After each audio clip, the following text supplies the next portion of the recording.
is actually called Moving Weight, and to the left of the figure you see these words written, and this kind of deconstruction of this phrase moving weight, which colloquially within Black popular culture could also mean selling drugs. To move weight is to sell drugs. But I'm also playing around with it in the sense of moving weight as in moving his own weight as a means of kind of breaking through and talking about agency and mobility. So you see the kind of way that I'm deconstructing the word to make it have different kinds of meaning, so that it's not just moving weight as in a physical weight, but moving weight as in a pause, and trying to move past stagnation or move past something that is holding you back. This piece is called Tethered, and if you guys have any questions at any particular point about a specific image, feel free to raise your hand. I'm happy to answer any questions. So again, these, this exhibition included, drawings as well as paintings and sound installation, but the text for me is always just as important as the image, and so I'm often playing around with not only text in the actual work, but in the way the works are titled. So, in this particular piece, Up, and a Way, makes a statement over and above the piece, but as well as in conversation with the drawing itself. This piece is called The People Could Fly. And so this is one of the last paintings that I did in this particular exhibition. This piece is called Rising Down. And again, you see the kind of way I'm using text along with the image to make a statement. But one of the things that was really interesting was, I completed this painting, which uses spray paint and gold leaf, and unbeknownst to me, the spray paint had a reaction to the gold leaf that I didn't anticipate. So, I did the piece. It was, completely done, and that gold area at the bottom was solid, and I just kind of spray painted over it and wrote on top of it with oil stick. And I came into the studio the next day, and I saw that the gold leaf had started peeling and curling up off of the canvas. And at first, again, I thought I'd ruined, a painting, but then I began to, look at that texture and think about what that texture was communicating, and the way that it worked as a form of talking about layers and decomposing and deconstructing ideas about the reading and representation of this figure. And it also echoes sentiments of the kind of layering that's happening in the layers of boxer shorts and pants, as well as the fabrics and stuff. And so one of the things that's really cool about this piece is that the gold leaf will continue to, evolve or de-evolve over time, which is a really interesting thing.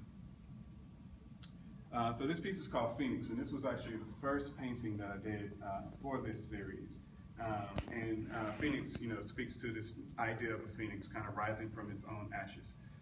And breaking through, it has to kind of be broken down in order to be built back up. And so I'm kind of, again, playing with, this idea of breaking through stereotypes and breaking through the readings of this Black male figure, the kind of projections and ideas that are put upon it based on the way that he appears.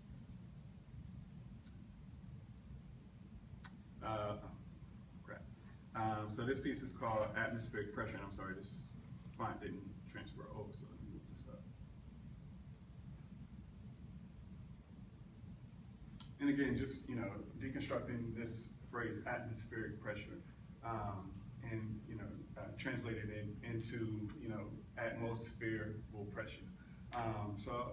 Again, I'm always like, I find myself doing this often, if I'm driving, hear a phrase or think of a phrase, I start, jotting it down on my phone and, playing around with how can I deconstruct this phrase and make it have a different meaning. Language is really a fun area for me to explore, and I think it translates visually as well. When this piece was installed, this poem was actually written on the wall next to the painting, as opposed to being being in the painting itself.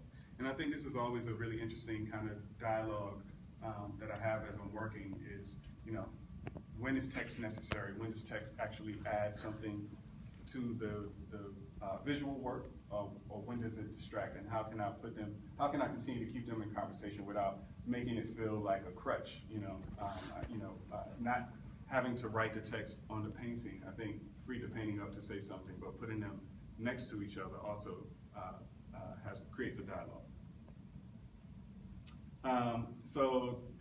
At the end of the room, as you might have noticed in the installation shot, there are two central pieces. They're canvases, both of them are 10 feet tall, and the background is done in gold leaf.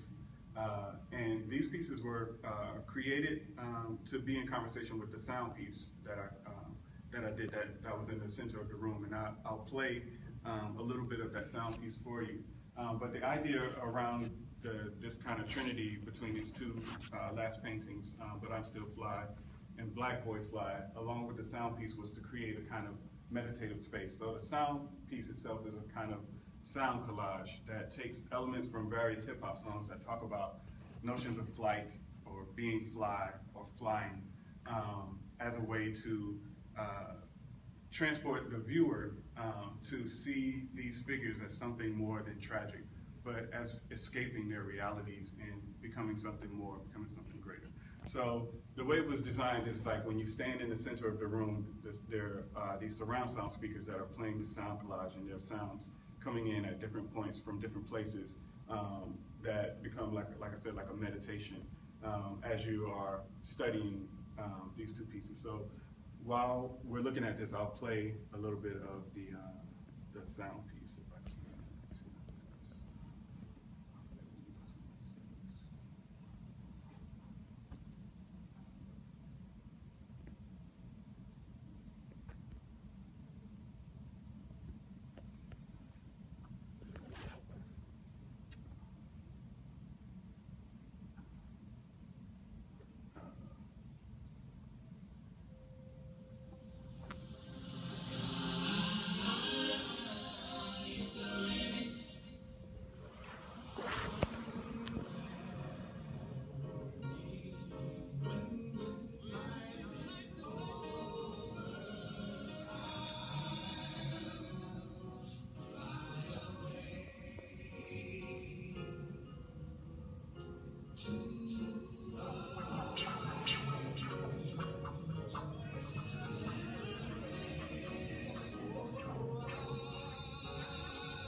I won't play the whole thing. It's about 8 minutes long, but you kind of get the sense for how the piece worked. But it just ran on a continuous loop.